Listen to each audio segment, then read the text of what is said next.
பழனி வீட்டில் எல்லார்கிட்டையும் பாண்டியன் ராஜி பாஸ் ஆனதுக்கு பேனர் வச்சதை பற்றி சொல்கிறாரு. அந்த ஃபோட்டோவை எல்லாத்தையும் காமிக்கிறாரு. எல்லாருக்கும் செம சந்தோஷம்.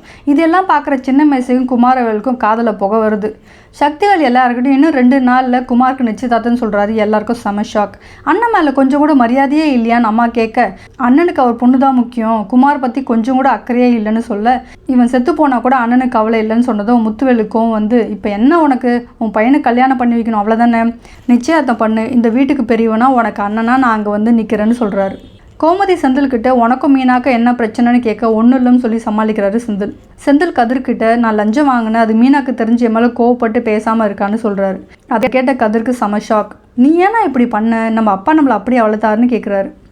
ராஜு ரொம்ப சந்தோஷமாக இருக்காங்க. கதிர் ராஜுக்கிட்ட மெயின் எக்ஸாமுக்கு எப்போ ப்ரிப்பரேஷன் ஸ்டார்ட் பண்ண போகிறேன்னு கேட்குறாரு. செந்தில் மீனா கிட்ட பேச ட்ரை பண்ணுறாரு. பட் மீனா இன்னமும் கோமா தான் இருக்காங்க. சரிவா நம்ம குவார்ட்டர்ஸ் போகலான்னு செந்தில் கூப்பிட்றாரு. மீனா வரமாட்டேன்னு சொல்கிறாங்க.